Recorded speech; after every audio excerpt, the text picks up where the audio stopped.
It's okay. Just go like this.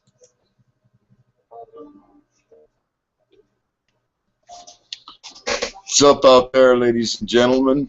This is Michael, of course, Ganja Goddess with Hi, Oregon Sweet Leaf Revival. Hope you're having a good night.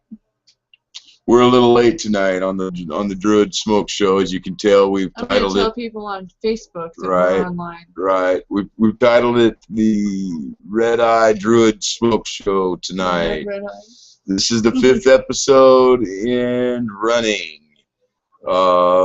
Once again, folks, ladies and gentlemen, we're really sorry about being late tonight. It's been a really, really busy day. We've been doing a lot. It's been a fun day. Yeah, it's been a fun day. It's been a real fun day, too. I agree. We're going to make it even funner, though. Is there any way to make this screen bigger? Like, I don't know. Let's check it out. As you can tell, folks, we are not, like, overly too technical about what we're doing here. No, it's a brand new camera. But we're trying, and that's what we're trying to do. So,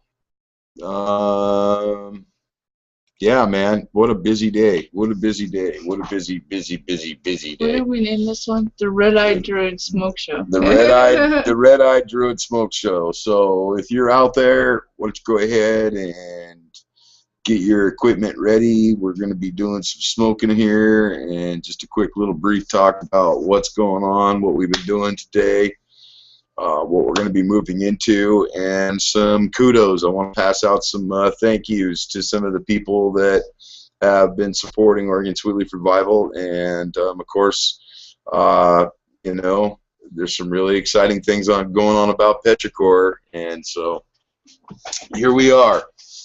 The next episode. I think tonight we're gonna sponsored by Oregon Chronic Solutions tonight. Once again, I don't, you know, Ganja Goddess. This is called God Bud. No, this is actually Oh God Bud. Okay. Oh God Bud, which means it has to be somebody from our generation, because you know how it is. Oh God, you know. Oregon Chronic Solutions always has the best quality, and they're the nicest people you could ever meet. Absolutely. And they always make you feel very welcome, and they're on the corner of Madison and Fairgrounds Road. If you're in Salem, Oregon, you guys should stop in if you have your Oregon medical marijuana card. Very good people. Yeah. You know, one of the things I like about Chronic Solutions, Oregon Chronic Solutions, is that the staff are all very well knowledgeable down there, and they're really down to earth and friendly, and they really treat people like family down there. And you know, in times like this where we're kind of halfway in and halfway out of ending this prohibition totally, and you know, folks out there that already know it, we've already got the signatures together to make that happen. And that's thanks to all those folks that put their signature on that ballot, you know, to get it presented.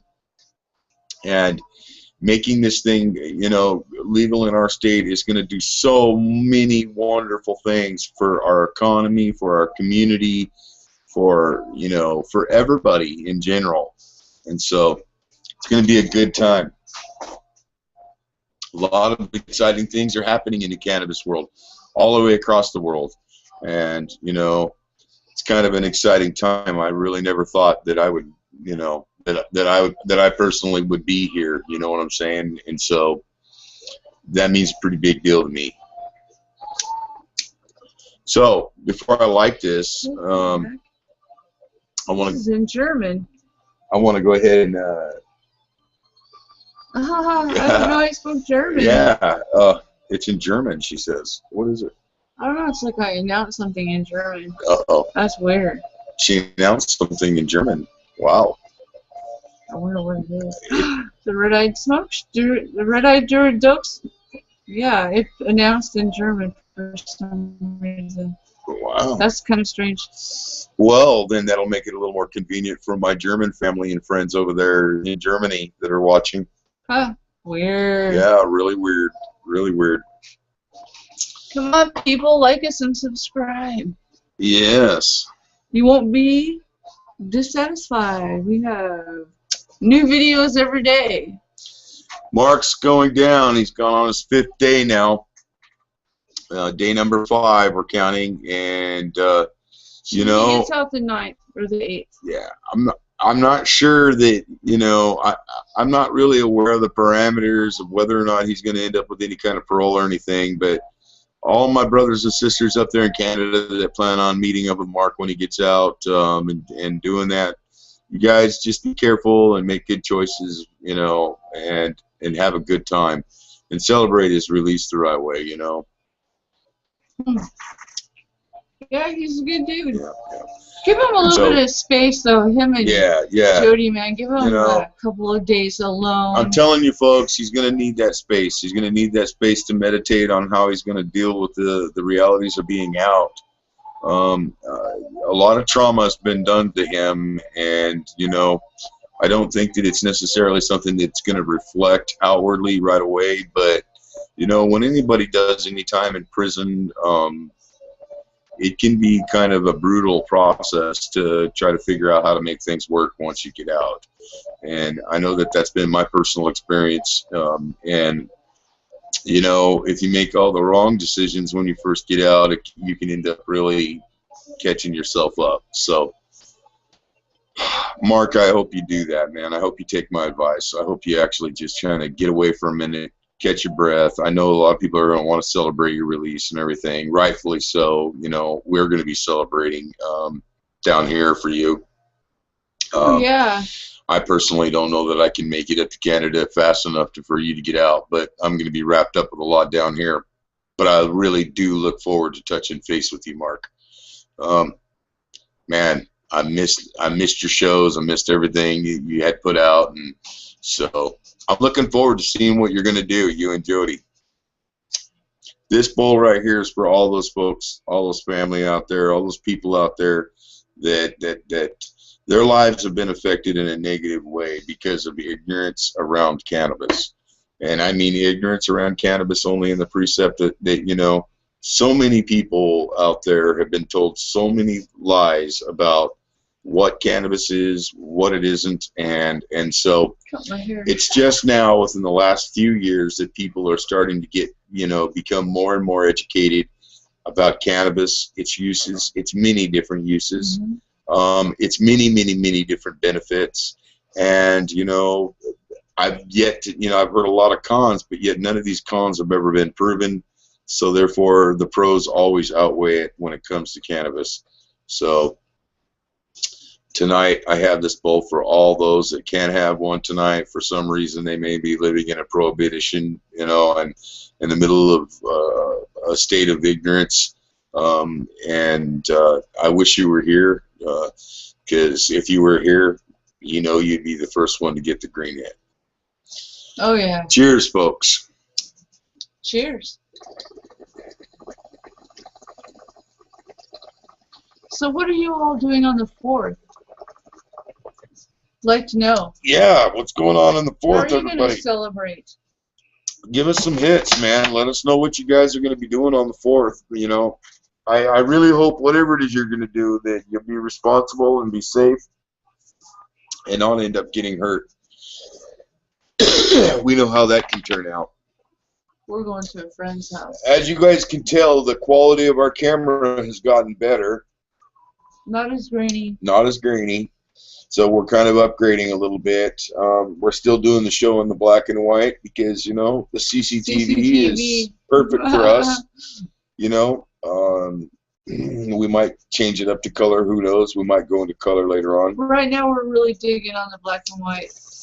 Before it was because the camera was real crappy, and that's the only way we could look halfway decent. But now we like it. Yeah, and you guys are actually sitting in here. This is going to be our more of our permanent station when we're sitting down doing our shows, and of course we'll keep improving it, you know. But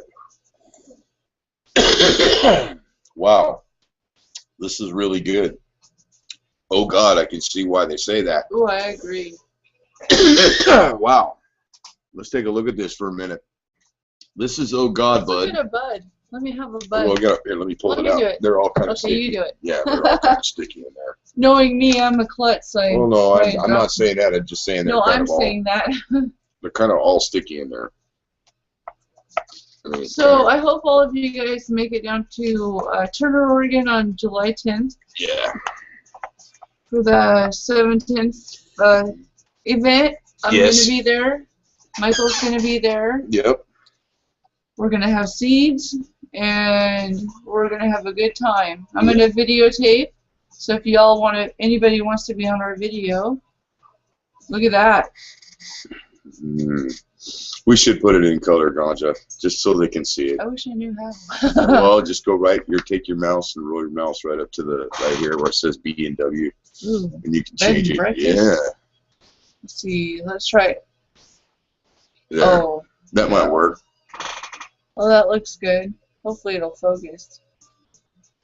Let's try a different color. Let's check this thing out. Oh wait, this will focus it. Right there in the middle. That's cool. Check it out. Look at it. I'm all blurry. I look all dreamlike. Ooh, I'm in your dreams. Yeah. Ooh. Look at that bud nugget. Really nice looking nugget too, might I add. Got a nice flavorful smell to it. Wow, you know, really bright. I'm going to tell you, I'm going to hold it up here. It looks a little better. That brighter looks. Oh, look at that. Oh, it looks pretty decent, I guess. I'm just trying to get a good shot for everybody. I know. Well, hold it still. Maybe that might help. I'm trying to. I know it's hard, isn't it? I'm shaking. There's warm. There's smooth. Black and white, original. What one do you like better? Original looks nice, I guess. That one looks cool. Let's go color for a little while. Let's go color for a little while, huh? Ooh, I'm in color. Live in color. Oh, look at my pimple. Anyways, yes. We're trying to make improvements to the show, ladies and gentlemen. I don't know. I guess I'm going to have to clean it up a little bit. You know, I kind of got in trouble, I guess, by some country. Oh, we were playing Hank the Third, and sorry, country, whoever you are, and I didn't know that meant that nobody meant to offend you. Pandora. Yeah, nobody ever meant to offend you in whatever way it is that you felt offended there, whatever country you were. Oh, we're not trying to be disrespectful to anybody. But you know, I'm not sure if you're familiar with how we do things here in our country, but a lot of people feel compelled to I guess, cross-censor themselves due to some form of moralism. But if you read the title of this show, it is the Druid Smoke Show. I don't follow man's rules when it comes to books and laws. I think laws are frivolous. I don't think they serve our society or our culture of what I call the culture, culture being my family or my loved ones. Every time some law is written, you know, we don't break laws though either. It's like, what's the point when if you're using common sense, why do you need laws? I mean, common sense and commonality, you know. Yeah. But I follow natural law. Yeah, natural law. As a heathen, I'm a practicing heathen. I've been practicing heathen for close to 20 some odd years of my life.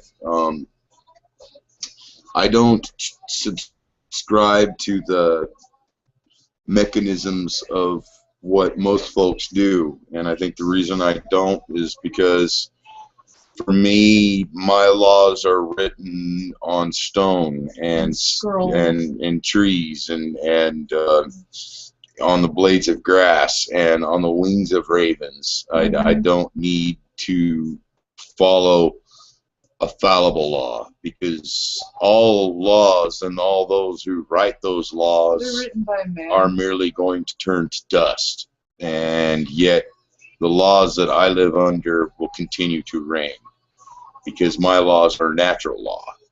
And natural law being that if the natural world says yes, then it's yes. If the natural world says no, then it's no.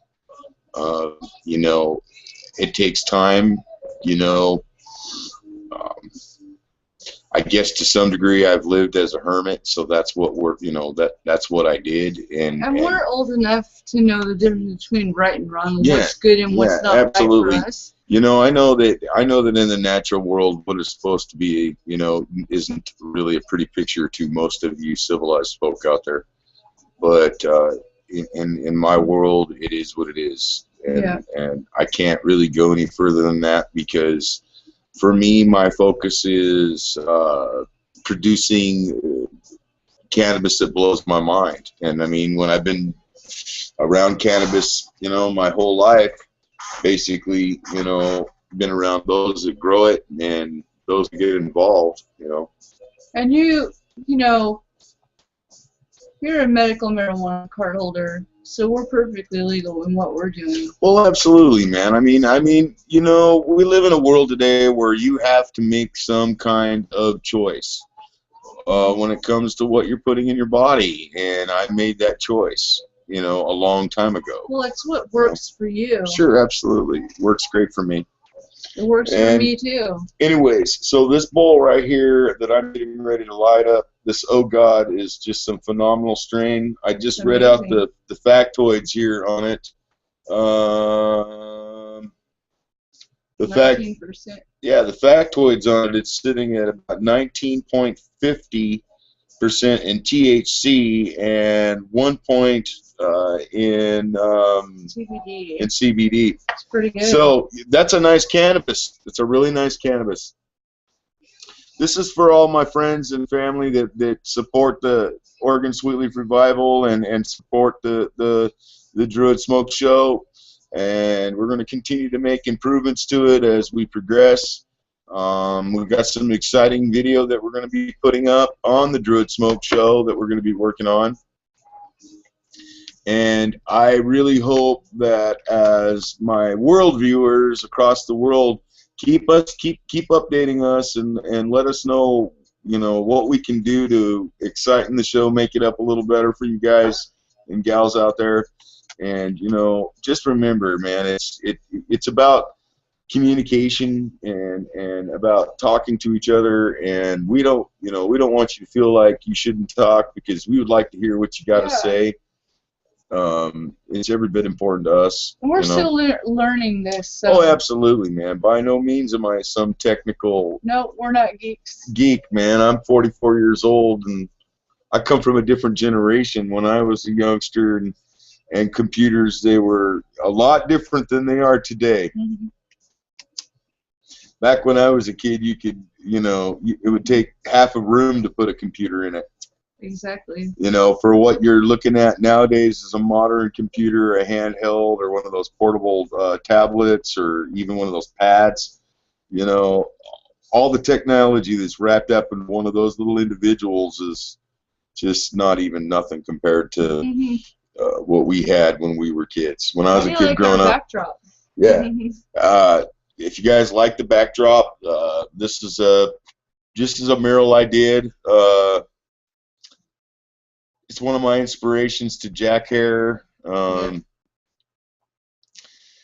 Jack Hare has always been an inspiration of mine. That's one of the main reasons why I started breeding my plants, and was one of the main reasons why I got involved with the Oregon Medical Marijuana Patient Advocate Council, and why I started Oregon Sweetleaf Revival is because through Oregon Sweetleaf Revival, we're able to do things that a lot of people that are living under a different type of light cannot do. And I think that the reason that is that, just the lack of communication that goes across the board. So that is something that we're trying to improve amongst the patient community and amongst the, the grower community, because patients are just as good as growers, and in fact, you can be your own grower. That's what we're all about, is encouraging that cannabis independence. That's what we call it, and I will never change my stance on that. Me and Ganja Goddess feel very strongly about it. That's the whole primary reason why she and I both are into top. Making sure that we're top breeding it and making sure that our cannabis strains are the best for that patient core. And not only the best, but we can teach them to have a relationship with that plant give them that free plant and teach them how to grow that thing. And you know, once they have that first relationship with that plant and they pull their first harvest that they created with their own hands, their own heart and mind, it changes their life forever. They see the plant differently from that point on. You'll never see it the same. It won't be just something you're just smoking. No. You know, it won't be something you just picked up at the candy shop. No. This will be something that you put all your time and your effort and your love in. Oh, you'll and love it. You'll never change again. You'll want to go back to. You'll be looking forward to the next harvest and to the next plant. And pretty soon you'll be managing more than one. And you'll be balanced. You'll be just like a little circus clown juggling a bunch of cannabis plants, and you wouldn't change a thing in that. In fact, it'll change you. Makes me want to just be a gardener. I've planted so many vegetables, not just cannabis, vegetables too. He's the grower. He's the one that grows the cannabis. He grows for himself. Oh, well, don't let Ganja Goddess necessarily fool you about that, because you know, when we first started breeding, the whole reason we got into the breeding aspect of breeding cannabis was purely by accident to some degree. You know, we typically would, you know, I'm limited to six adults per patient.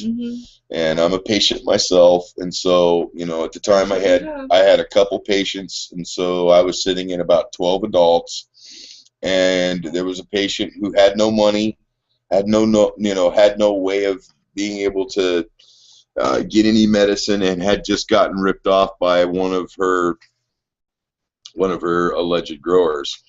The grower, I guess, had set it up to where the patient was going to be receiving so much per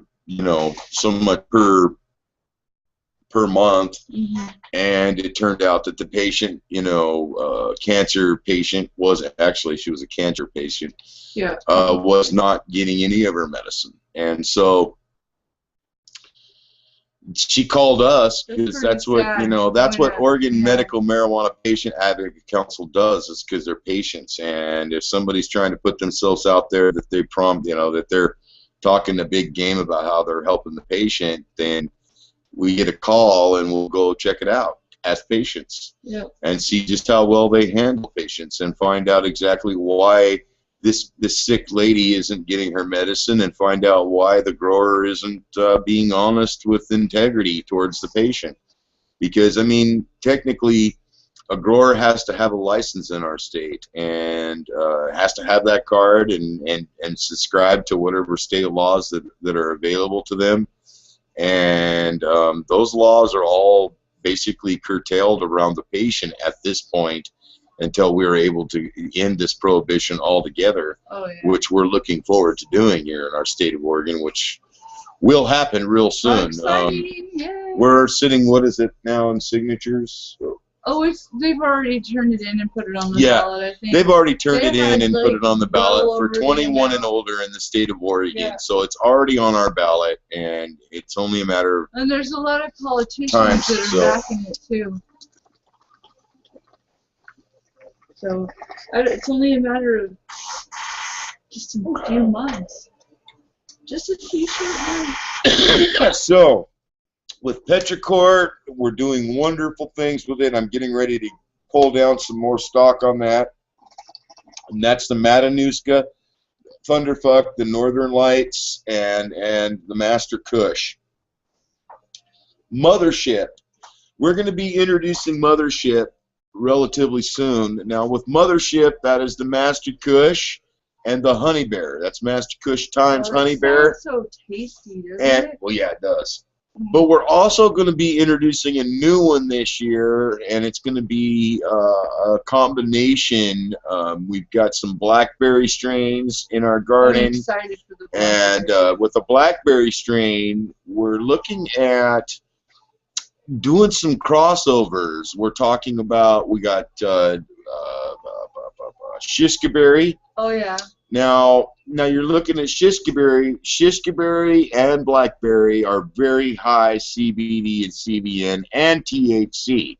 So you got a good even note. Instead of having that crossover where you end up with just the THC factor being just a little bit higher, very minimal CBD and CBN. Has a lot of more CBDs and CBNs than now THC, remember, but folks, don't forget that there's also a CBN2 and a CBD2. There are 420 chemical compounds in the cannabis that you're using and that you're talking about. 420 compounds. Now there are also second stages to the chemical breakdown in the composite of cannabinoids. So you're talking minute in traces when you go into secondaries instead of primaries. So what I'm saying now is that this plant, we're talking about shishkaberry, which is very high. Could you check that out if you get a chance on shishkaberry? I think what it was. It was really hard for me to find it. I think it was like 0.5 for CBD, 0.57 something or another. Let me look. With look right now. blackberry, you're talking about another different note altogether, because then you're talking about that CBN factor. Blackberry's actually been known to have the very high CBNs, and if I could lock in an even kill where I've got even numbers, say like for instance if I'm going 22, 23, 25% THC, I would like to see at least a 1 point higher in CBN and a 1 point higher in CBD, because then that means that I'm going to get that trace of CBD1, CB2. So they're 1 and 2 of those, and the number 2 is of course the secondary, which is a minor in the trace of that chemical compound that we call CBD. Okay, so CBN is the same way. CBN or CBN2. There's many different compounds in this plant, and one of the things that I want to lock in on this next strain is those compounds. I want to get more in the CBD and more in the CBN, but I don't want to lose out, because for those indica strains, I know that I'm going to be in the high 30s, close to a 30 easy with what I've got in THC for that. Now, that 30, a lot of people say isn't attainable, and I say bullshit. I say bullshit on that, because if you're treating that plant right and you get it on a good start, you have a good opportunity with the right new teas and the right amount of environment. You can organically push that easy, because you got to figure when you're doing organics and say sun-grown like what we're doing, all of our strains are sun-grown.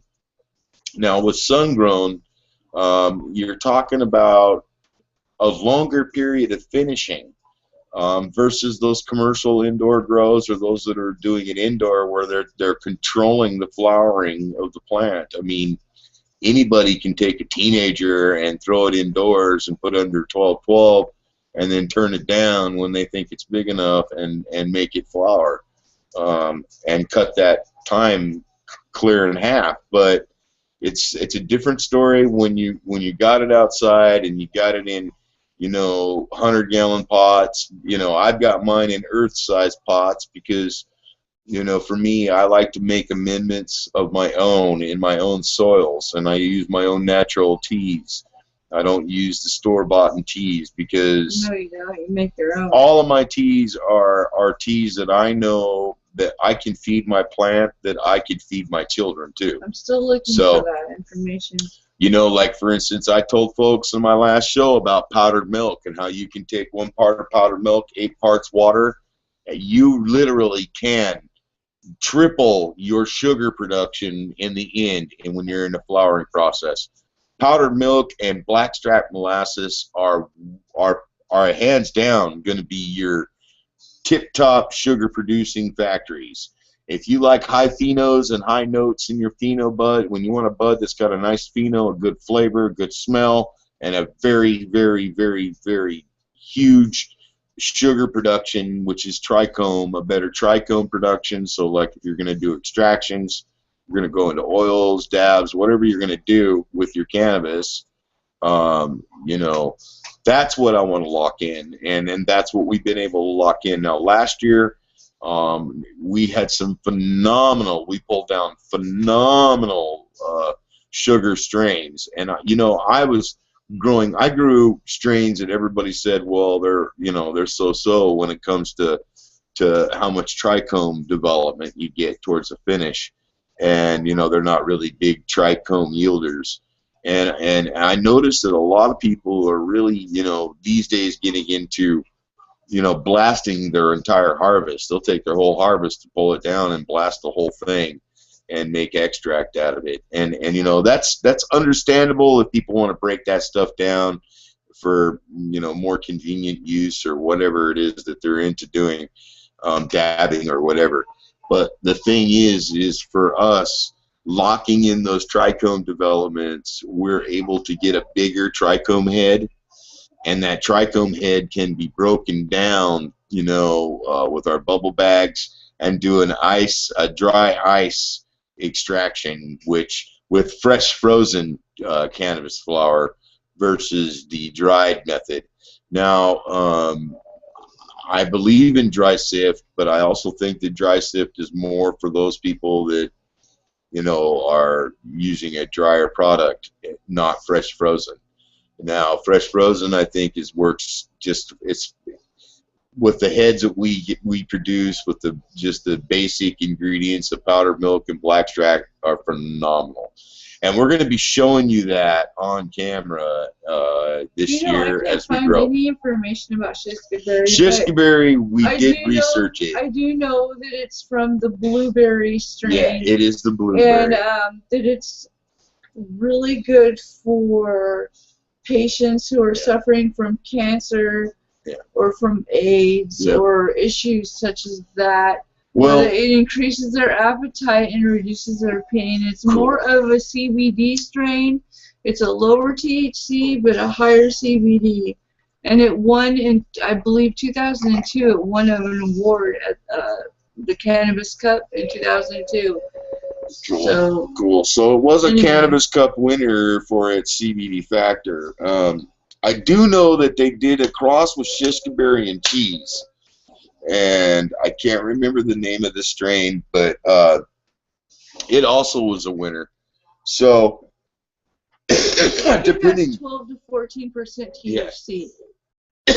Yeah, very minor on that end, because you know, when you're looking at CBDs and CBNs, a lot of people are still struggling. When you want to go for a high CBD and a high CBN, they end up losing on the THC end. If you have a lot of pain, or I've seen that happen, actually. Or like a lack of appetite, and that would be. In fact, I've seen that happen with some TGA stuff.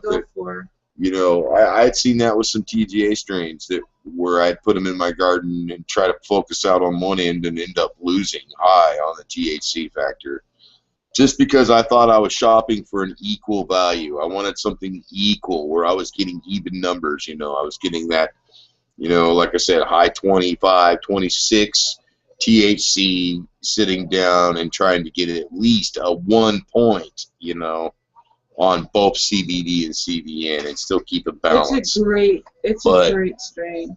I haven't yet to see anything at 2, and I mean 2 in the numbers of CBD and CBN. I know that there's people bragging that they've got it out there, but you know, I've yet to see any word from my grower friends, and I've got a lot of them across the country, and parts of the world. And the thing is ganja got on us. We always look for that. Yeah, we're always looking for that one thing. I do have something exciting to show, though.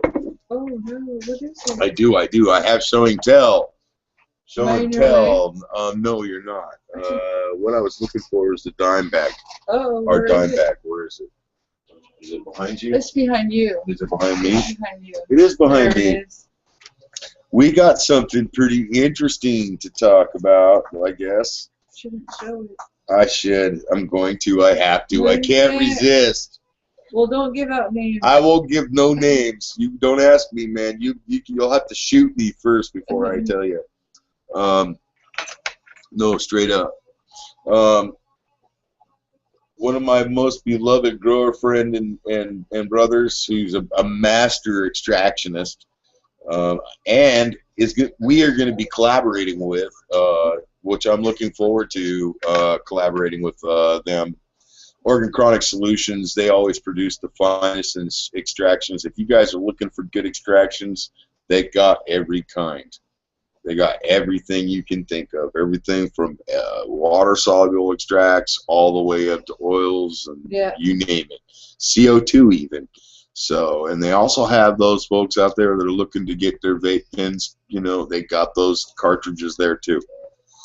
Anyways, I have right here in my hand Conspiracy Kush times Obama times Dairy Queen. Looky, looky, looky, looky, looky, looky. Now, can you imagine what we're going to do with these? Boy, oh boy. Wow. This was like a trip to Disneyland. Getting this little bag of seeds was like, wow, I got a trip to Disneyland. You know, I was pretty happy. Now, we all know that Dairy Queen is phenomenal. Okay, we all know that Dairy Queen is a frosty, frosty girl. Oh, yeah. Way frosty. I mean, you want to talk about a top frosty cannabis plant? You couldn't get any more frostier than Dairy Queen. I mean, when it close to White Widow, maybe White Rhino. I mean, old White Widow strains, not your new stuff. I'm talking about your old stuff. So, you know, with that, Dairy Queen is going to be phenomenal. Phenomenal. Now, Obama, of course, we all know that's a Kush. I think Obama Kush. And Conspiracy Kush. Isn't there anything on Conspiracy Kush? You mean on the internet? Yeah. Let me look it up. I will look it up. I was trying to click my settings so that I could, you know. I wasn't sure whether. Yeah. Does it have caffeine in it? Well, yeah, it does. It'll kick you in the pooper when it comes to caffeine. Good stuff, Tainer. Put hair in your chest. I wonder how they spell it. You know. I found it. Conspiracy Kush, Obama, Dairy Queen, and I didn't say any others, did I? I don't remember. I did say others. I don't remember. What a wonderful mix. I couldn't complain. TGH? Oh. Yeah, TGA strain, huh? Well, it's not the first time we've had a TGA. Conspiracy Kush is strain. Obama Kush times Space Queen. Oh. Well, it's not the first time I've had a TGA strain in my garden, but I know one thing. I'm going to chop it up. I'm going to plant it. I'm going to chop it up like, I want you to plant it. Like a brother does a lowrider. That's what I'm going to do to it. Because what I'm going to go after is... Look at the bud. Oh, very nice. Very nice. I don't know if they can see that bud or not, but maybe it's just a little too light, baby. Let's see. Hold it down a little lower, maybe. There you go. That's better. See? I don't know. That's kind of hard to see. It's kind of hard to see, guys, but you guys can look it up because you're on a computer, maybe. Yes. Watching it. Check out Conspiracy Kush, man. I'm gonna chop it up like a brother does a lowrider. I'm gonna take those seeds and I'm gonna find the strongest ones, and then I'm gonna find me a big, fat, healthy choice male of my choosing, and I'm gonna let them do the tango. And the reason I'm going to do that is because those are some really phenomenal strains. TGA did a really good job on those, and I'm not going to say they didn't. I did have Space Queen in my garden. I was not impressed with it at all. Was not a big yielder, but then again, she was trying to compete against, you know, our Sour Diesel and our Northern Lights and our Matanuska, and that was a few years back. But one thing I will say is I'm looking forward to seeing what Conspiracy does and seeing how well it'll breed out. I don't know, man. Maybe it's a chance for Mothership to land and make a Conspiracy, and so we could call it maybe. You know what it does? The fun bus. I want to plant one. Stony, euphoric head high that you can feel creeping in your face within minutes. Great nighttime smoke for relaxing and getting you ready for bed. I don't know. Ooh, getting us ready for bed. So it's a heavier one, getting us ready for bed type of stuff. Does that sound fun? Yes. Oh. Yes, it does. For the everyday Kush that likes to get high, this one is for you. Well, it's not the first TGA strain we've had in our garden, but like I said, I'm going to chop it up like a brother does a lowrider. I like how they go to all the trouble. I'm going to shave the doors, explain it, and tell you how it's going to make you feel. And all right, I'm going to give it a convertible look, man, because I know for a fact that Master Kush, another form of Master Kush, that Master Kush and that Honey Bear would go really well. Oh, Honey Bear would go good. Well, yeah, no, because that's what we got with our Mothership. So we got Mothership, Yeah. we had Master Kush and Honey Bear, you know, and that's it for that timing into the Master for Mothership. Now, Master Kush, man, is fucking phenomenal. Yeah. Hands down, huge producer. Hands down, a huge sugar producer. Hands down, a hashy plant, a very oily hashy plant. Great for RSO extraction. And then you go for that one, and then you go times that into that Honey Bear. And Honey Bear, you know, wow, you know, just a sweet, sticky bud, man. That's why they call it Honey Bear. And it's Honey Bear because it's a very dense nuggets. I mean, just rock hard. So yeah. Very tight flower formations, meaning a very tight bud. And so you got really nice development there. But with Mothership, in all her splendor, she's turning out phenomenal. You guys check our garden updates out.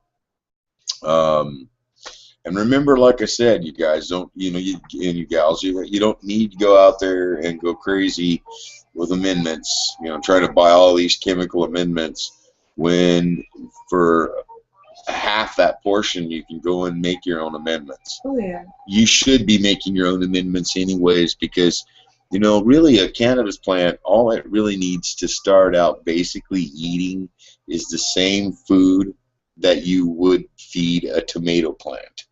A lot of people don't realize this, but the cannabis plant and the tomato plant are like cousins.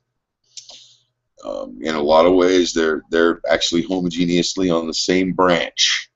And so, scientifically speaking, or actually not scientific, I guess scientifically speaking, I mean, it's about science and love. In a botany term, combination.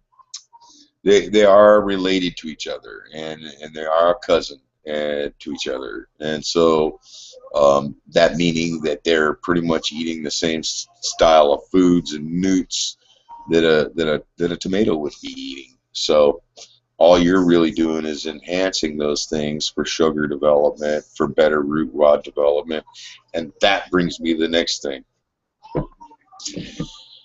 so many people I see focusing on. I see a lot of I hear a lot about it too, and I've talked to friends, grower friends about it and stuff, you know. And a lot of them really don't seem to know a lot about root rod development. They know root rod development when it comes to maybe cloning or maybe, you know, taking that stuff off from the start of a mother. But root rod development in any phase, whether you're in a cloning phase or even from a seed phase, and you're going from a seed phase, root rod development is very critical for a lot of reasons. Because if you don't have a nice root rod, you're not going to have a nice plant. And so I like to, you know, I come up with different ways to how I can enhance and make my root rods even healthier than expected. And that means making them work. You know, cannabis homogeneously from the start, from its beginnings, is not necessarily the same kind of cannabis that we're growing today. It's not. No. And, you know, yes, from the same family, you know, but just more hybrid. And what I'm noticing, though, is as I grow through the years and continue to grow, my focus is primarily more in the root wad than in the plant itself. Well, you don't want to become root bound if you have them in a bucket. Well, you know, root bound or disease or blights. Oh, there's yeah. all kinds of things that could damage your root wad, You don't want that to happen. which means your plant's gonna suck. And some things that I have discovered over the years is, you know, I've learned a lot about alkalis and about acids and pHing different specific levels of amendments. But most importantly, I've learned how to really trick that root wad into doing a lot of crazy things. And it's just through some basic, simple training. And it's not anything that costs me any money other than just my time working with the plant. You know how a lot of people say, oh, well, we super crop our plants or we top them or whatever. Well, there's some things you're also doing to the root wads of your plants. When you grab your plant, you super crop it, you know, and snap it, you know, and go through it and snap, snap, snap, snap, and break, you know, bend everything down. You know, you're thinking that maybe you're affecting the stem.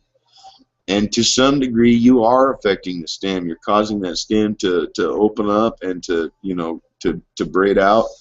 But the thing is, you're also causing the root wad to have to come up with another way to transport larger amounts of fluid through the stem. And you're also making that root wad change its mechanisms. Now, that's not necessarily a bad thing, and that's what I'm talking about when it comes to root rod structure in a plant. And so you want to keep in mind, though, that with root wads, the most important part of the root is what you're feeding it and how what the temperature of the root wad is. You know, is it bug free? Is there insect free? I mean, and all those things. There's all these things you got to be looking at. Is there enough aeration? Is there not only enough aeration, but is there enough food? Is there enough nutrients throughout the soil? And so that's why I put these amendments into it. And feeding the plant its nutrients is feeding the plant. You don't go buy a bunch of fertilizers and crap, but maybe you know. You could explain to our viewers what exactly, if you're willing to tell them what you put in your tea. Well, my new teas consist of blackstrap molasses, powdered milk, eggshells. Now, these eggshells, how I process my eggshell, you know, this is something that my family's done for fourth generation now. We're 4 generations. I learned it from my grandfather. You know, eggshells can be broken down into a powdery form so that they become soluble. You can make them soluble by just soaking them. Okay, and then over a period of time, a few weeks of them soaking, they do begin to dissolve. Now, you cannot get a richer shell source of calcium that you know isn't going to be radiated, because, folks, I hate to tell you this, man, but your seed products that you're putting into your cannabis is coming from a radiated seed. Your kelp coming from a radiated seed. It's a proven fact that they're pulling fish out of our ocean right now. Fukushima is still leaking into the ocean. Yeah, Fukushima is still leaking into the ocean, and not only that. Have they turned on those reactors yet? I'm not really sure if Japan's turned on those reactors or not. I know they're still leaking and have been since 2010. Okay? It's terrible. So, if you can go over here to Puget Sound, there's starfish melting. You can go a little further out and catch yourself a tuna that's got enough cesium in it to kill a couple hundred horses. Well, only 8% of the seafood that's imported into the United States is actually tested. Yeah, 8%, man. And so, guys and gals, I understand at one time we could believe that the ocean would provide us a rich nutrient source that could provide in our gardens. Sea kelp and all those wonderful products that come from the ocean. However, because of the radiation and all the leaking and all the crap that's going on with our coasts and our oceans, we have to be careful about what we put in and our ocean life out there in the world, I choose not to use those products just for the fear of what could happen to my garden. And so I try to stay away from that. So replacing some of those alternative solutions that I used to use for that reason is some of the reasons. Now, the eggshells have been in my family for 3 generations. Coming on 4 generations, we've been using eggshell in our cannabis gardens. Now, with eggshell, it is a soluble form. If you just let it soak and break it down into fine particles, let it soak in some nice clean water for a while, and it will dissolve up, and you feed that to your plant, and it'll not only provide aeration, but it'll also provide calcium over time. So you put that in as amendment into your soil, and it provides calcium over time, which means that you don't have to go back and keep feeding your plant calcium feed. Cannabis likes calcium. Too much? No, but just the proper balance, you know. And eggshell, I don't have to, it's no mess, no huss, no fuss. I just set it in my amendment, and I know that it's going to go throughout the whole season and the life of that plant, and continually, slowly, gradually feed that plant the residual amounts of calcium that it really needs. Now, do you give it nitrogen and things like that? With nitrogen, folks, I hate to tell you this, but there's a couple different things that people come up with nitrogen, and you know, I was taught from an old hippie man that, you know, who was considered a master grower. In fact, this guy, you know, was known in Eugene area for providing cannabis to some of the very famous rock stars and people that lived in those communities and areas down there in Eugene, Oregon at the time in the 60s. And this grower was a merry prankster. So I didn't really want to argue with this grower when this grower was teaching me different methods about how to keep plants alive. When I was looking at her cannabis garden and just totally blown away, I thought I was in some kind of ancient Asian Buddhist garden or something. I mean, the cannabis plants looked like trees. They had bases that were like all knotty and gnarly looking, man, and just some of the wildest cannabis I'd ever seen in my life. And I mean, being a 3rd generation grower, that really tripped me out. Okay. So I wasn't going to argue with her. But the thing is Nitrogens can come in different formats, and you know, a lot of people use a fish emollients. You know, there's a fish emollient that provides a really rich source of nitrogen. Um, However, there are other formats of nitrogen that you can feed your plant, and some of those come in ash form. I feed mine in particular, if they really needed, a diluted form of my very own urine. I was just going to ask you that question. Yeah, I do. Now, the thing about it is that you're not talking about urine directly or urine straight or urine hardcore. What you're doing is you're doing a very, very, very diluted format. Now, see, teas are not meant to smell pretty to you. By no means. You want to create some rich nutrients. You go over to Home Depot and pull a gallon jug of that Alaskan fish fertilizer off the shelf and open up the cap and take a good whiff. Okay, that's some good fertilizer, nutrients. It's a fish byproduct. But once again, folks, you gotta be thinking about other things here. Okay, these fish products are coming once again from the ocean, and if you're not paranoid about it, then go get fish fertilizer, and that's your nitrogen. Okay, if you're not freaking out about it, cool, go buy your fish fertilizer and use that on your plants. That's a really rich natural source of nitrogen. However, I'm really paranoid about what's happening to the sea life on my coast. I live in the Pacific Northwest. Me too. I live in the Great Pacific Northwest. I live in Oregon, okay? Not very far from the coast. And our oceans are dying.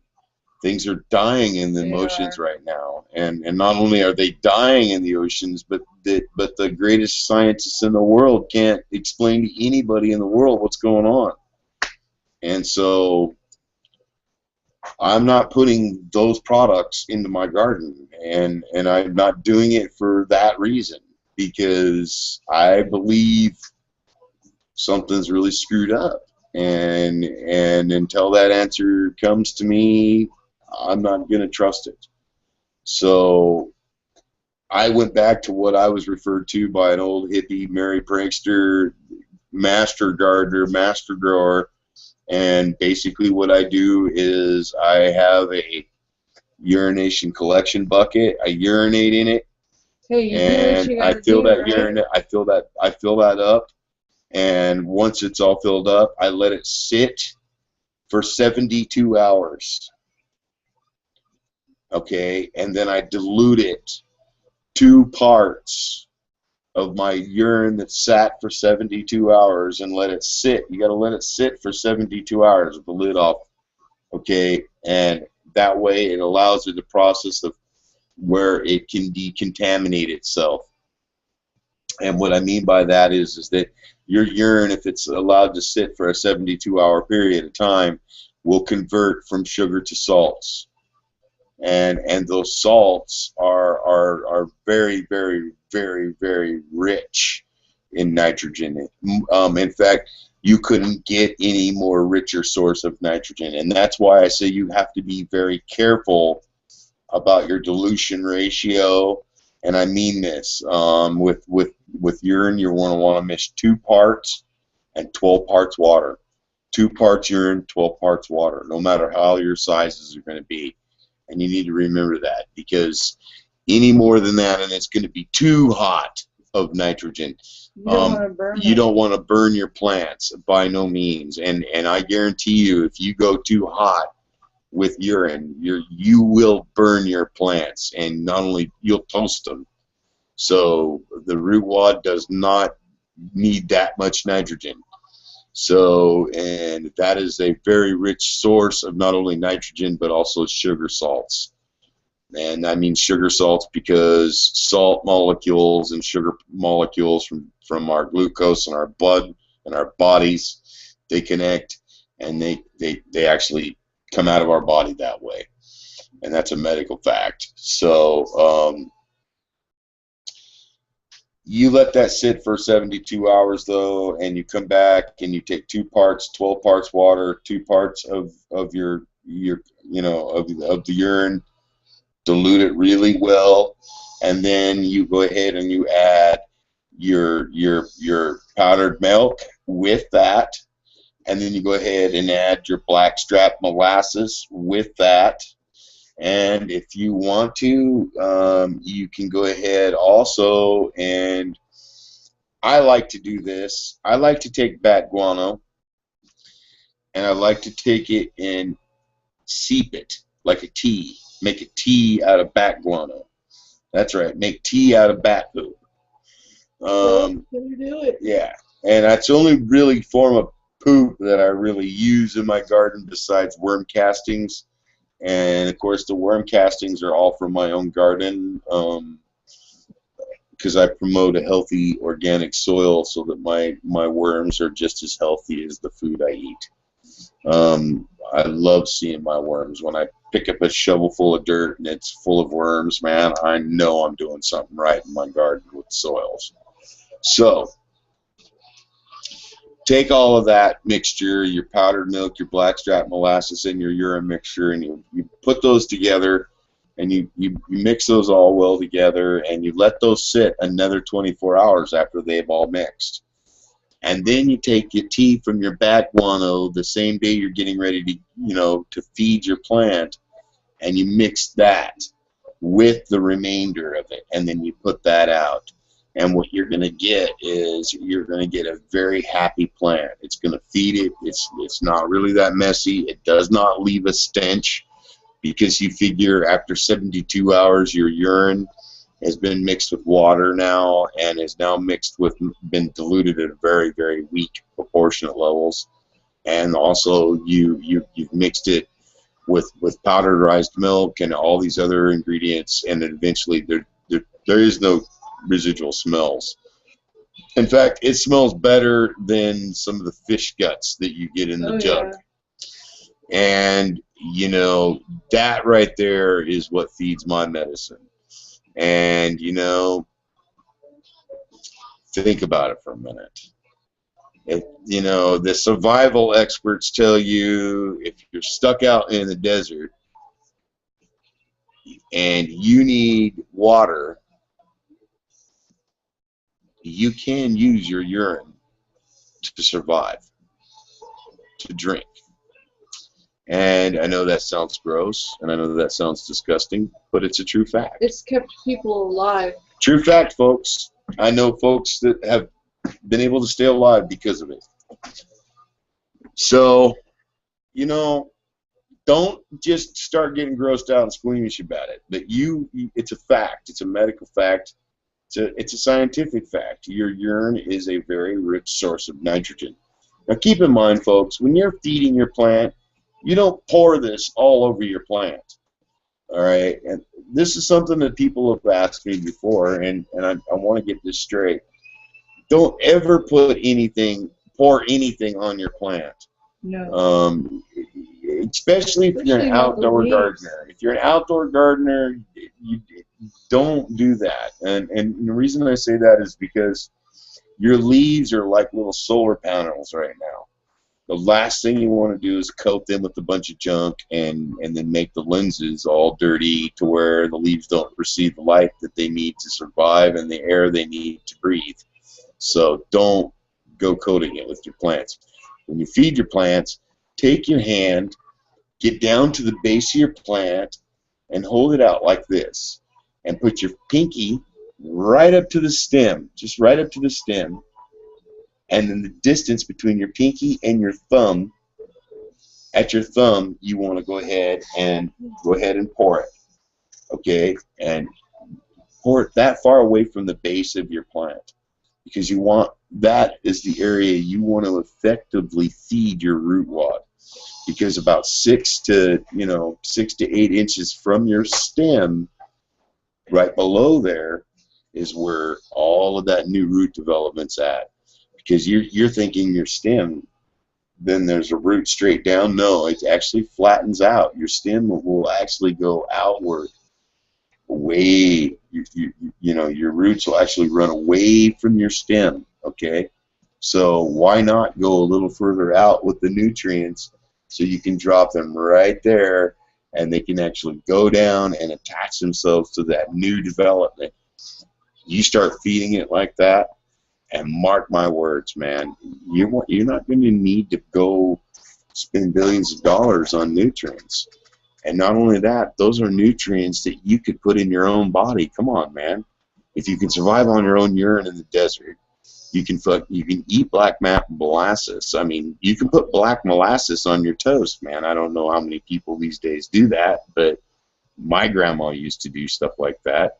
Black molasses used to go on her oatmeal cookies too, and boy, I'm gonna tell you something. Those were some good ones. Okay, so you know, eggshells and bat guano. You know, I don't ever really need to deviate from my growth method. I get top optimal sugar development in my flower. My buds are healthy and they yield out really big and dank and dense. I've never once been disappointed. And you know, a lot of people ask me, well, you use your urine, you know, does your shit, you know, taste like urine? And I'm like, no. Do you think the plant is drinking the urine? No. The plant's not drinking the urine, man. The plant is separating the junk from the salts and the sugars in the dirt. Because all dirt is something to hold the plant up. It's what's in the dirt that the plant wants. That's why it develops the root system that it needs to survive. They take what they need, or they don't grow. If they're not getting what they need, they won't grow. That's why hydroponicists grow in rock wool and all these other form of mediums like rocks and little grow rocks and, you know, all kinds of weird stuff. Now they grow them in little rubber outlets. You know, they put the plant right in a little rubber outlet and pop, there you go. You know, that proves a point. But also, if you go and take a look at their nutrients, and you'll start finding out that in their nut containers that everything is pretty much what I'm telling you to put in your plants, man. A lot of people bank on that guano. I bank on the guano because it's the only poop that I'll use. Because first off, bats that traditionally are where their guano is being harvested, they're fruit bats, and most of that guano is coming up out of South America. Some of it's now coming up out of Canada now, and I've done some delving and some research on exactly some of the guano sources, and I've learned that most of the guano they collect is from fruit, the fruit bat, and so that means that its byproduct is going to be a byproduct of some fruit materials that has been processed through its body. So, you know, I'm kind of going through that extra step to figure out what it is I'm feeding my plant.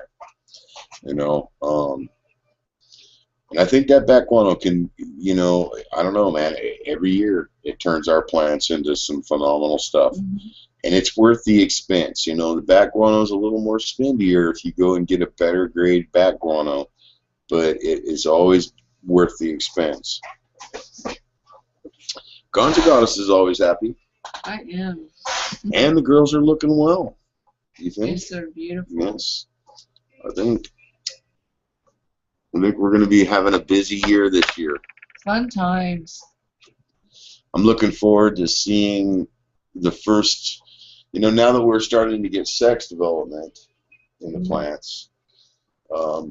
I still haven't been able to get a male, you know, and that's been kind of concerning because I'm hoping for at least one good healthy male, and I'm hopping. A little breeding. Yeah. So we're really hoping. So far we haven't been able to, and we're really searching them out. I'm not just going to take any male either. If that doesn't happen, then we'll just go on what we have this year for our seed stock in our bank this year. But I'm going to keep pushing for that healthy male. Just haven't got one yet. We just got a bunch of fat girls out there. There's nothing wrong with a fat girl. Mm-mm. No, there's nothing wrong with fat girl at all.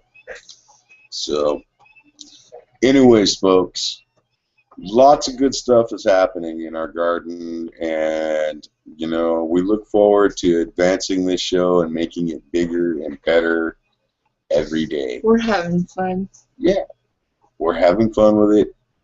And remember, folks, we got the 710 event coming. Mm-hmm. I'm going to be researching this. It's my understanding folks are having a hard time getting tickets. But then again, it's my understanding that you can bring canned goods and maybe make a minor donation. It costs $10, and if you bring in 3 canned goods, it's $5 to go.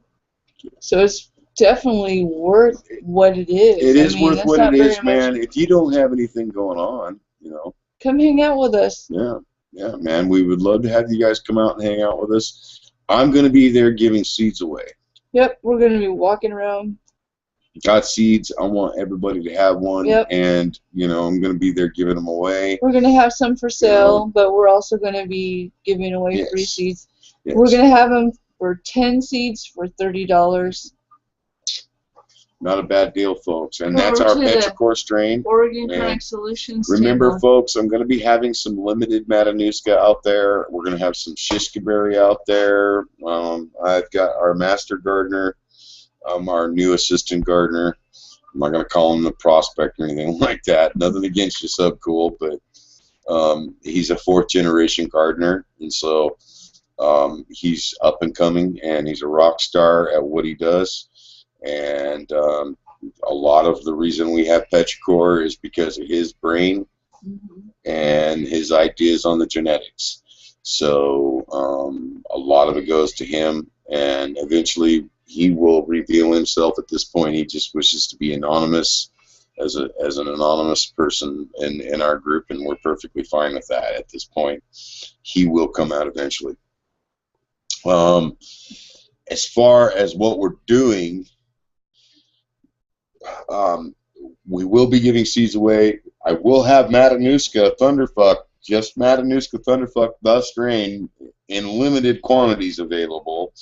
And we'll have petrichor there, like Ganja Goddess said. Yay, petrichor.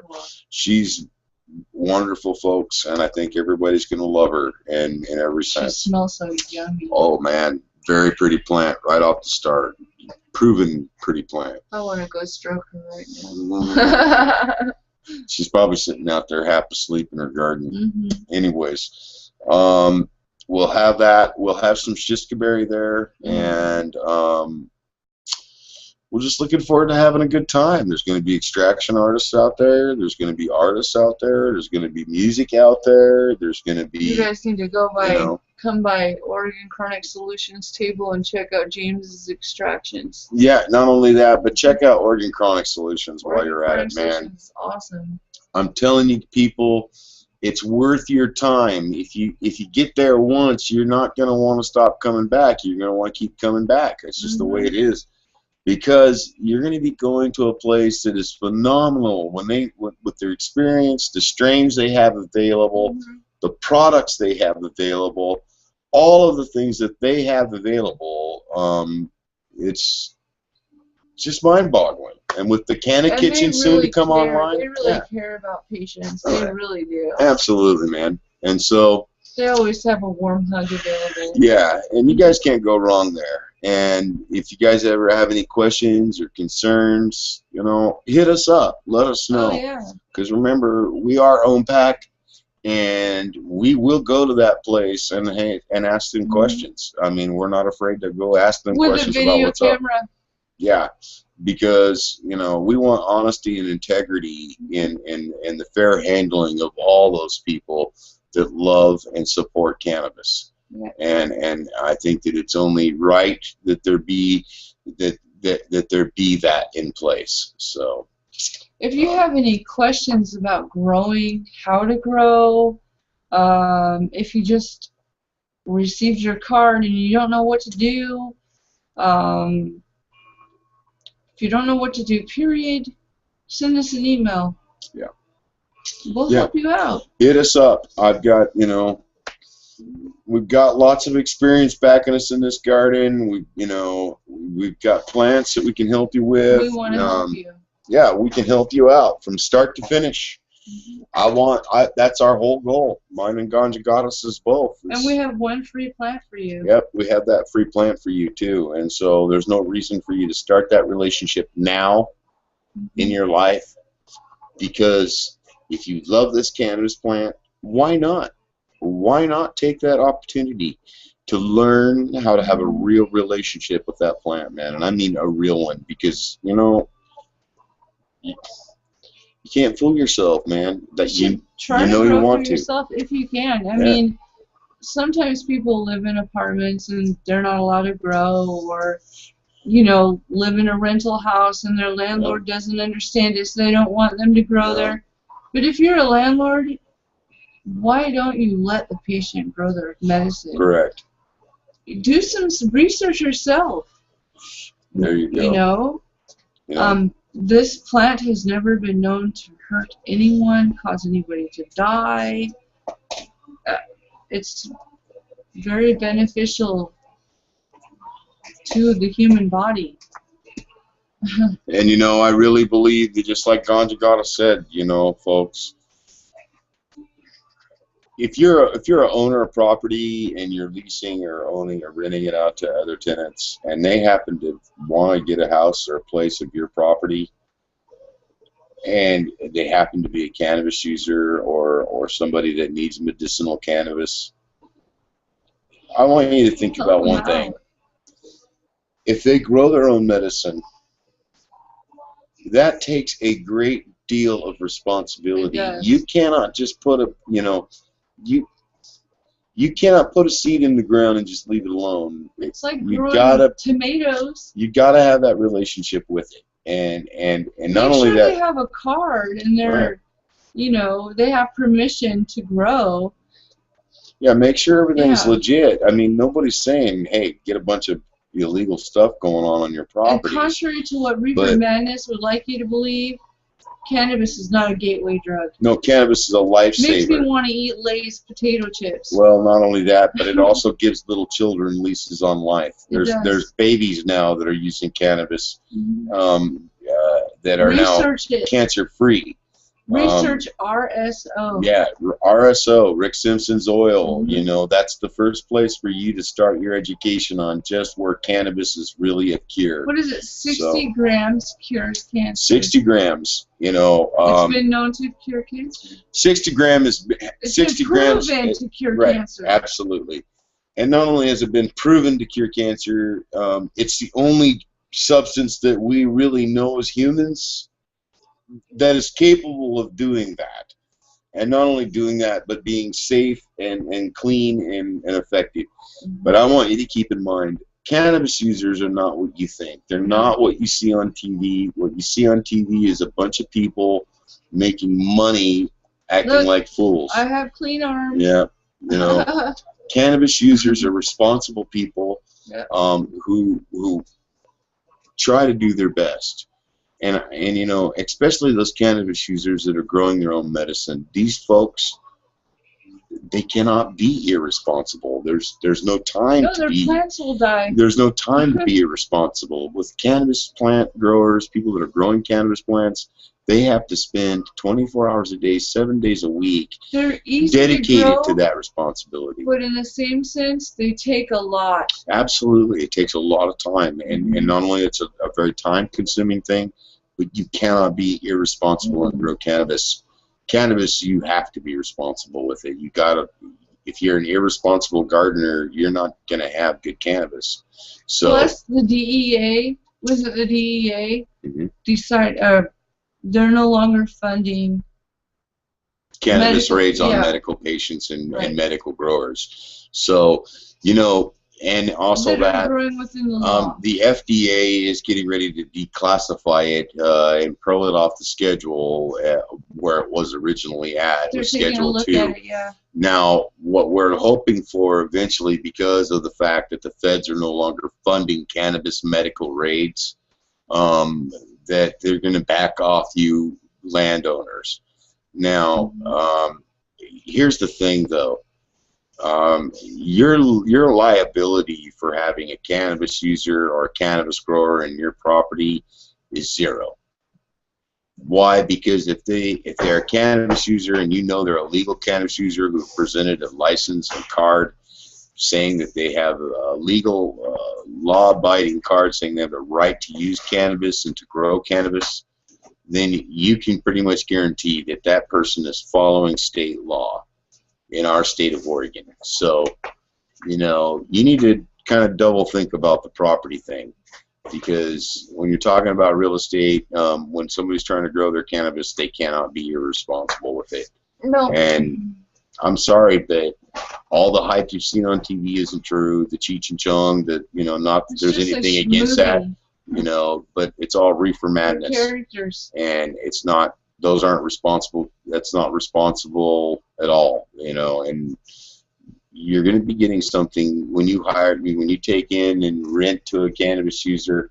You will get people that are trying to obey the law and try to be responsible, or they wouldn't have that card. Well, that doesn't mean all cannabis users are responsible, because there are people who use other drugs that smoke cannabis or drink and smoke cannabis. That's right. But well, like I said, with the card, you got to have that card, and if they don't have that card, they shouldn't have the, you know, at this point, they don't have the right to do anything other than have that card. You got to have that card. So they have to follow the rules.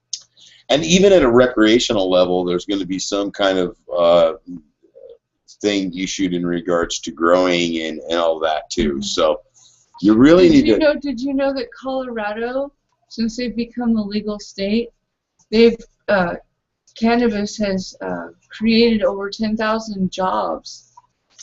10,000 jobs. And their economy is going up. Economy's going up. You landowners, did you hear that? You know, people that are less inclined to help, you know, rent out to somebody that's using cannabis. Think about that right there. More revenue. You know, more revenue means better rents for your properties. So, you know, there's some things, some bright things that you need to look about cannabis in your property. So, who knows? You might be able to plug in yourself. Yeah. But one of the things that we want to highlight, Ganja Goddess brings it up, and it's always a good point. You know, please be more understanding. Yeah, more understanding. And remember, nobody's died from the use of cannabis. If they got a card, they have to be demonstrating some level of responsibility. If they're growing, they have to be responsible. How about this too? If you're a business owner and you need to hire somebody to do a good job, please consider hiring somebody that smokes cannabis. Absolutely. You know, you don't have to turn them away just because they smoke or test positive for THC. No. They could have a really good reason for using that. It's not that they want to hurt anybody or do anything. Got to remember, folks, there's no difference in some of the employees that you may have that are using Vicodin, using oxycodone, or some of the other drugs that could be even more harmful. Yeah. And not even just that, but some of the psychotropic drugs that have been creating mental illness in the workplace. You know, cannabis does not create a mental illness. It helps your brain. It helps you mentally.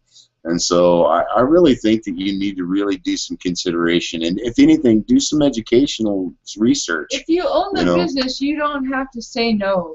And don't take our word for it. Go do the research. Cannabis research. Do the research. It's out there. It's being done. People are, their lives are being saved. Children's lives are being saved. Give somebody a chance to have a job and earn money for their family.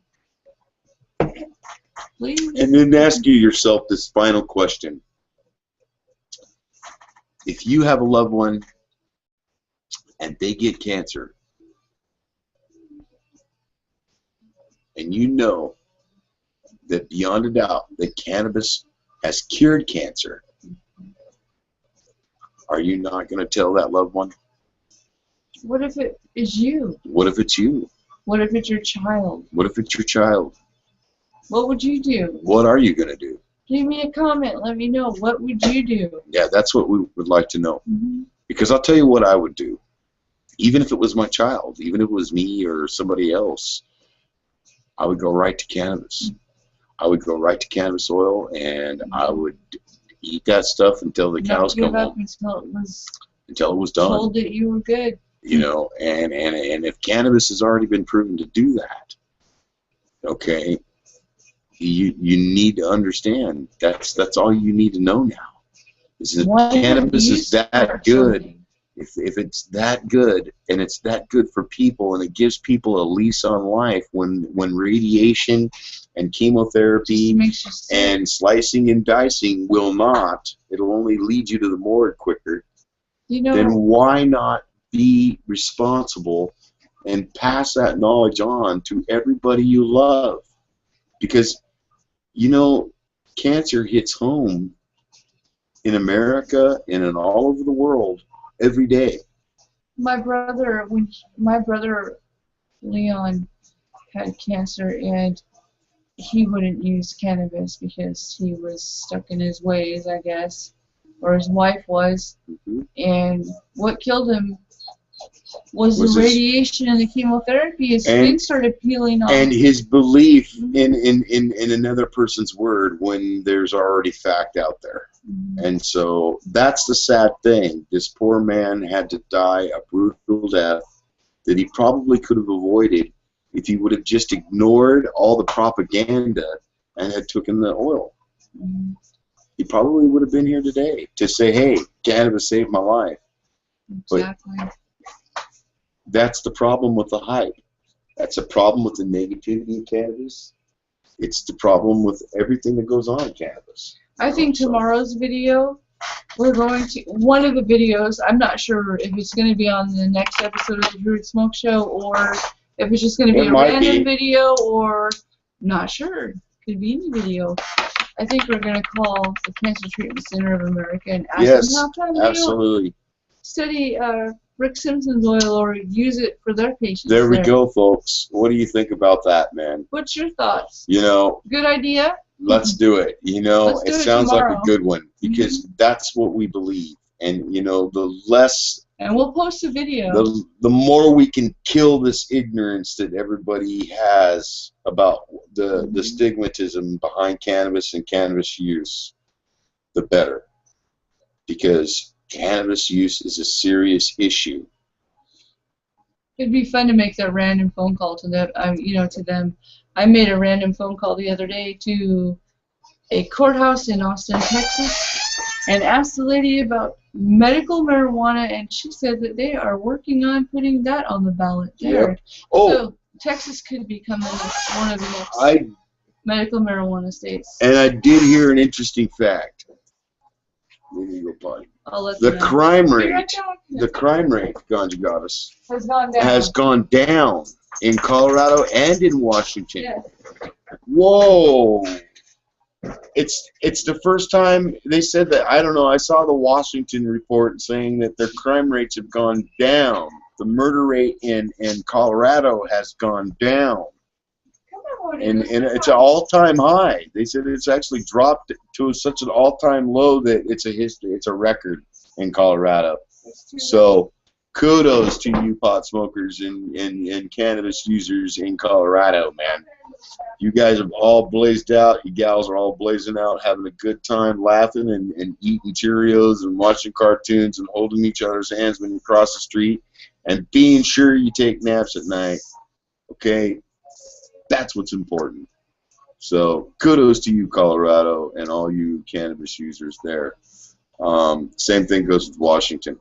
You guys dropping the crime rate up there, that's a good thing too, man. And, you know, that only means another thing. That you know, all this hype, man, was all wrong. So just keep that in mind. You know, as we progress through this cannabis legalization across the country, we're sitting at 24 states now. Like Ganja Goddess mentioned, Texas, you know, that's all a victory, man. It's all a wonderful victory. If Texas happens, that'll bring us up to 25. We got New York, we got a plethora of other places. So there's a lot of word going around in Pennsylvania with doing some legalization themselves. There's just a bunch of stuff going on. I want to go ahead and give out some kudos. I want to give a kudos out first off to all our supporters out there, all our supporters worldwide at Oregon Smooth Leaf Revival. We're going to be working more to bring you more volume to the product that we're trying to give you guys out there, and that means the more volume, the better. And my goal here at Oregon Smooth Leaf Revival is to always make sure that I can encourage anybody and everybody to learn independence with this plant. And that is Ganja Goddess's goal, is to educate the ignorant mind. That beauty can educate the ignorant mind. And I mean the ignorant mind in the sense that she talks about, you know, how people should be more accepting of cannabis use in their communities, and those land and tenant owners who own properties that choose to lease them or rent them out to be more considerate and more educated on renting and leasing to cannabis users and cannabis growers. And keep in mind that as cannabis becomes legal, it's going to bring more revenue to your businesses, as it has already proven. By bringing 10,000 more jobs to the state of Colorado, that means 10,000 more folks get to provide some economic value to their families. And that's a great and wonderful thing. And it's only going to keep growing. It's going to grow like wildfire. And so, you know, I thank you for you folks' support out there. And I want you to know that you folks out there help every patient I touch. And not only that, that makes you an honored member of our group. And I want you to know that when we have a table at a booth or we're at High Times, remember that if we win an award, you had your hand in and helping us to win. You're the ones that helped us get it there. You're the ones that helped us get it out there. And remember, you're just as victorious as us as we progress, because we are doing this for you. Yes. It's all about the patient. It's all about the patient. And that's what it should be for, because after all, the patient is the one that has the Oregon medical marijuana card. And I don't want to talk, you know what I mean? You know how people are doing this dividing thing between patient and recreational? Yeah. Bullshit. Bullshit. There is no difference. You want to know why there is no difference? It's because these kids, these people that are using it for recreational purposes in the States, they don't realize that they have a system built inside of them that's ready to take those cannabinoids. See? And so all the hype, all the media, and now they got the fun bus running through Colorado, right? They're taking in all this cannabis that they can't normally take in their prohibitionist states. Okay, or they can't obtain a license for it. Okay, and now they have all these cannabinoids in their system, and their cannabinol system, the system in their body's going, hey, I haven't had this for a while. What's going on? I hate to tell you this, but we are all patients, whether you're a recreational user or not. It's preventative maintenance. Yes, I agree. It's preventative maintenance. I told a patient that today at Oregon Chronic Solutions. It's preventative maintenance today. You know what I mean? If I'm taking RSO, which I do every day, thank God I haven't had cancers or anything like that, but I take RSO every day, and I call it preventative maintenance. So you folks out there, we need to stop this division and line crossing about how the recreational and the patient, when we all are users. We all love this plant. And it's like, hey, do you do vitamin D? I do vitamin D too. Mm-hmm. Well, we're vitamin D users. Vitamin D. So remember that, man. No more divisions.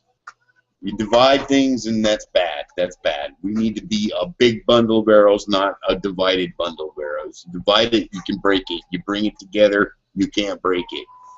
You know? That's right. And remember, Patients United. That's exactly it. So as we end this episode tonight of the Red Eye Druid Smoke Show, which is episode 5, we have some red eyes, as you can see. It's almost 4 o'clock in the morning. Yeah, and we had a late night. We're going to try to get an earlier show. We didn't want to go to bed without talking to you. No. We're going to try to get an earlier show tomorrow for you folks out there, and we look forward to seeing you again. And look out for that interview we're going to do on the phone with cancer. Yeah. What is it called again? Cancer Centers of America. Yeah. Right. I wanted to call them and ask them about whether or not they've considered using cannabis oils versus radiation in treating their folks, or even recommending it to the patients. I think it's a great idea. So, because if it cures cancer, don't you think the Cancer Treatment Centers of America would be interested in it? Then why isn't it being considered as a treatment method? And could it be that they wouldn't get as much money? I don't know. Ooh. I didn't say that. I don't know. I did not say that. It was just a rhetoric, or rhetoric. What do you call that? As I always say, folks. A question to make you think. A question to make you think. As I always say, folks, it starts with one free plant. You free the plant, and the rest will follow. And Gajagata says, free the hemp, too. Because do you know that it's legal for us to grow hemp here now? Yeah. I'm going to check into it more. Free the hemp. It's kind of backwards in this camera, oddly enough. But anyways, free the hemp as well, man. And as always at Oregon City Leaf Revival, sharing is always caring. Hey, and if you like this video, please subscribe to us. And also, questions, comments, concerns, if you want to tell us that we are stupid or that we're great, whatever. I would hope you would all be kindly nice. Just kidding. We're not stupid. Anyways. Please be nice. Have a great night, folks. See you tomorrow. Toodles.